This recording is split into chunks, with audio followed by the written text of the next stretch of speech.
Hello everyone, Farah Hanoun here, and I'm joined by Brad Tavares, who takes on Israel Adesanya at the TUF Finale in Vegas, July 6th. Brad, how's it going? Thank you so much for joining me. Good. How's your day been today? Good. Training this morning. I was just relaxing, spending time with my family. Awesome. It's almost fight week. Before Yeah. we talk about everything, there was a rumor that you were out of your fight. Dana said you broke your foot. Apparently not. What happened? Were you dealing with a minor injury that kind of was blown out of proportion, or what went on exactly? Yeah. It was just a lot of miscommunication and misinformation. It was just It was UFC's doctor spoke to Dana and the UFC brass, and without either party speaking to me, they made that call, and then they decided to talk to me after. Okay, because you didn't really like address that rumor at all until recently. So was it a matter of you trying to figure out if you could make it to the fight, or was it just like No, there you? was never any doubt Okay. or question about me fighting.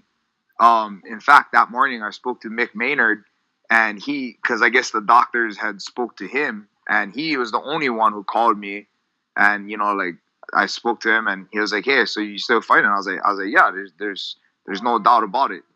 Unless something happens from that point of that conversation to the fight, I'm in 100%, no doubt about it."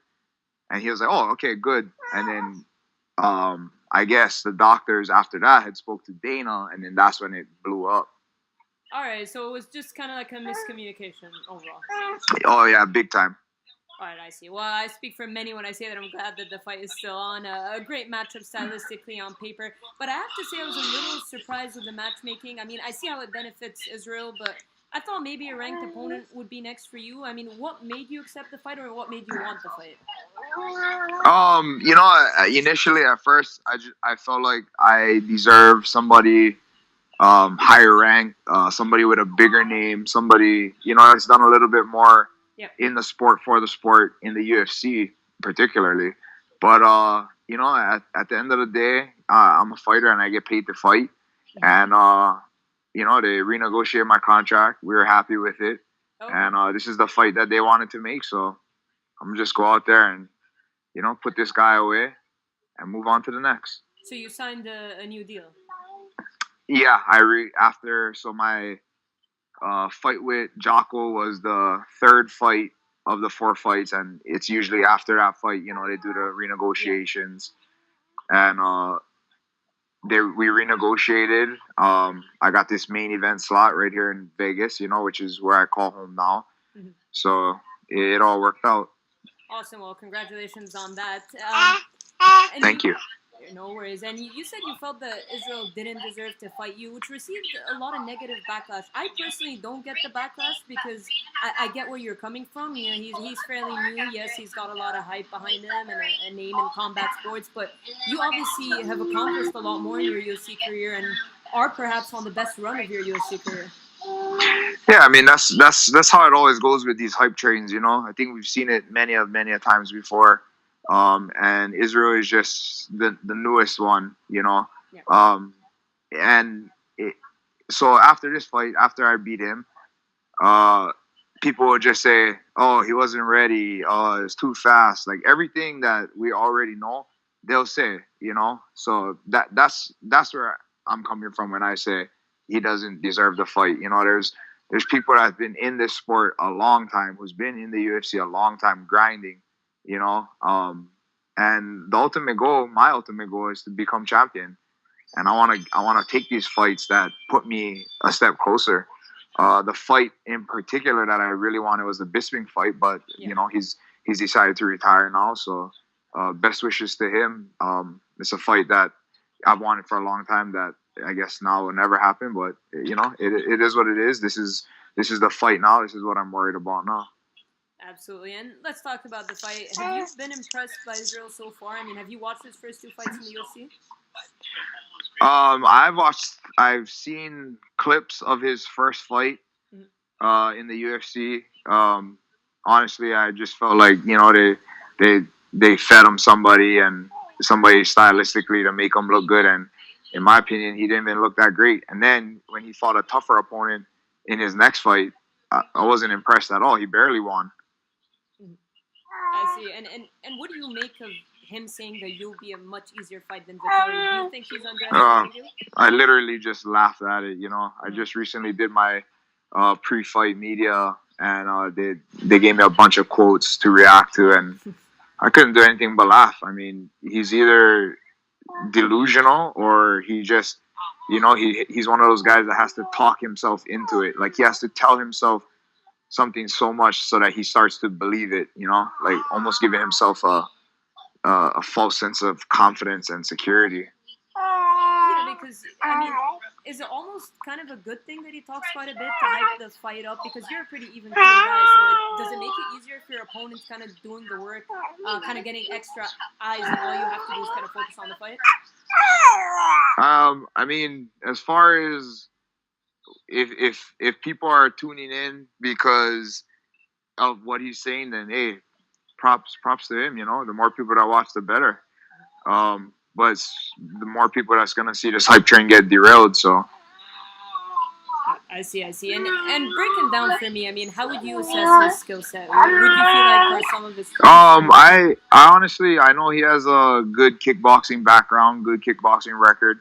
So I respect him. That being said, it's nothing that I fear. Nothing that really poses like nothing that he does really poses a huge threat to me. I respect him, but again, I think I'm the better, superior fighter. I can hear your daughter in the background. Is this your first child, by the way? Congratulations, by the way. And is this your first kid? Yeah, she is. She's over here listening to Daddy do the interview. And how's fatherhood been? I love it. I love coming home to my family. I love my daughter and my girl, and it's a lot of people had told me prior to, like, oh, there's nothing like your child's love, and like there's nothing like you'll never love anything like you love your kid, and it be like you hear it so much, and you feel like a parent should be saying that, right? Like, yeah. So in a way, I was like, okay, it's kind of cliche, but really, like, until you experience it, like, you really don't know the real depth of that, them saying that, Yeah, and it must be awesome that you're fighting in Vegas as well, so you're not too far from your family, or not far at all from your family. Yeah, my last fight was pretty much right next door in Arizona. Yeah. About a 4 or 5 hour drive away. And just that was the first time I was ever away from her, and that sucked in itself. But went in there. This is my job. Did work and drove right back home after the fight, and got home. Got to see my family, spend time with them. Luckily, like you said, this time it's right here in Vegas, so I don't have to leave them. Awesome. And what's your training camp been like? I mean, you've been doing a lot of training with Uriah Hall recently. Is he one of your main training partners, considering his over the past few years, Uriah has become one of the main staples at Cooters. Mm-hmm. He's been representing the gym and training out of the gym for a while now. So, yeah, I've been able to get a lot of good work with him over the past few years, and especially this camp, as we're like pretty much lined up, where he's fighting the day after I am. So that worked out perfectly. But just there's a bunch of guys behind the scenes. They might not have the biggest name, but they've been giving me good work. And as always, I'm training with Ray Seffel, Eric Nixick, and with the whole crew at the UFC Performance Institute. Bo Sandoval and Kyle, and then even the other staff there, not just the strength and conditioning guys. So camp's been going really good. Awesome, and this fight is a 5-rounder, your first of your career, I believe. I mean, you've always shown great cardio in your fights, but does the fact that it's 5 rounds change anything in terms of training and preparation? For me, I feel like anybody who has championship aspirations needs to prepare for 5 rounds, because even if you're not in a champion fight, if you're in a main event slot, you're fighting 5 rounds. So regardless, 3 to 5 rounds, I'm always prepared. I'm preparing throughout camp to go those extra rounds, even though I know that if I'm fighting 3 rounds, it'll never go past 3 rounds. but you always want to be prepared for more. And I train that way. That's always my mindset. So this camp is honestly no different. Maybe going into the fight, I just have to mindset and be a little bit aware that okay, we're in a 5 round fight, not a 3. But as far as preparation goes, I feel like I'm always prepared. I'm always preparing for 5 rounds. So this is something that's just been a long time coming. And do you feel like that may be an advantage for you, considering that we're not quite sure what his cardio would be like? I mean, is part of the game plan to push him to Sorry, the you round? cut out a little bit. Can you say that again, Farah? Sure, no worries. I said, and is the fact that it's a 5 rounder maybe an advantage to you? I mean, do you see it that way because we don't know what he's like in the later rounds? Obviously, you have a lot more experience. Is the game plan to maybe push him in those later rounds and see what he's like? Definitely. I think that I don't know if I haven't really looked into depth in his record, but I know in kickboxing they only fight 3 minute rounds. Yep. So even if it's a championship fight, it's 5 3 minute rounds, and that's just all kickboxing. This is a different sport. This is MMA. This is probably the hardest thing that you can do, because it requires everything. So yeah, I think that it favors me. But that being said, I'm not gonna look past him and his preparation, and he might come out and be in the best shape he's ever been in his life, but I'm not worried about him. I'm just worried about me. I know I can go 5 5s, and I'm willing and ready. Nice. And a couple more before I let you go. A topic that may be a little redundant and is brought up in every interview by every journalist, the early weigh-ins. I'm sure I've asked you about them before. Now that Dana's saying that he wants to go back to the old system, the 4 p.m. weigh-ins. Farah, sorry, you're cutting in and out a little bit. Should I say that again? Sure, no worries. I said the early weigh-ins, which is a topic that's been brought up a lot, but the fact that Dana now is saying that he wants to go back to the old system, the 4 p.m. weigh-ins, what are your thoughts on that? I had recently heard the rumors about him being wanting to go back to that, and him thinking that the early weigh-ins is the reason why people are missing weight and all of this, and I don't believe that at all. I think the early weigh-ins is one of the best things that they've ever done. They took away the use of IVs, which I don't understand why they thought that was gonna stop people from cutting weight, but people are still cutting weight. People are still missing weight. It's down to the individual. And it's regardless of when, at what time of day. If the weigh-in is earlier, then you should just start your weight cut process earlier. Adjust it. It's not like they're saying, oh, you need to be on weight 2 weeks before the fight and maintain that weight. No, that's it. It's literally hours earlier. So you just need to start your process hours earlier. Make the adjustment. But the biggest thing about it is that with the early weigh-ins, you have those extra hours from whatever it is. Let's say you weigh in at 9 a.m. and before the weigh-in was at 4 p.m. You have all those extra hours in between. What is that, 7 hours? Yep. 7 hours extra to rehydrate, to replenish, to refuel, to rest. So I don't know. I think the early weigh-ins was one of the best things that they ever did for the sport. And I honestly hope that it doesn't go away. It'll be sad to see it go away. I for one will be bummed if it does. Definitely, because I feel because Dana seems to be the kind of guy that goes out of emotion, and because we've seen a couple of big fights fall in jeopardy. So I feel like it's kind of one of those things where he's like, right, I want to take them away, but it's like every fighter I ask, and every fighter that's spoken out about it, like the early weigh-ins. So it'll be interesting. Yeah, I don't know. I'm the same. I don't know not one fighter, and even on top of that, coaches, all the coaches that I've spoken to, they're stoked. They get to see their fighters look better the next day.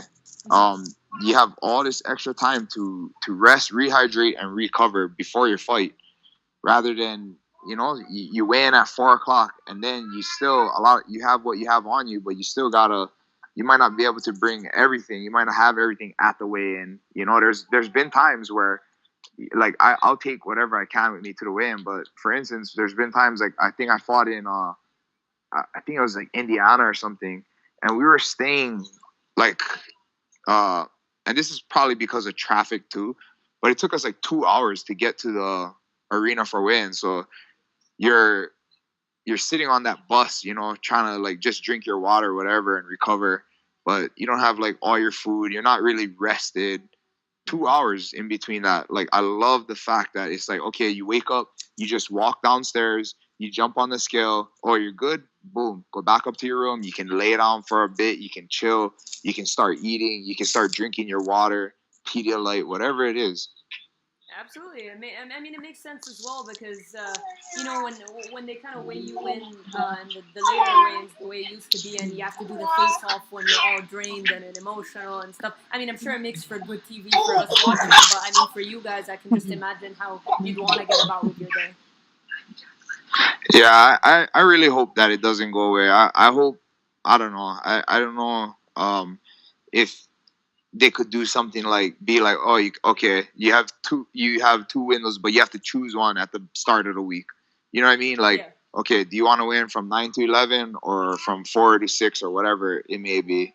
Because they're doing the two weigh-ins as it is now anyway. So I don't know. I really hope it doesn't go away. For sure. We'll see. All right, Brad. One last thing. I mean, how do you envision? Okay. How do you envision this fight with Israel going down? How do you get the drop in? I don't know. I honestly feel like I can win this fight anywhere I want it to. I think that although he's the kickboxer, known for being a kickboxer, I think that I'll beat him on the feet.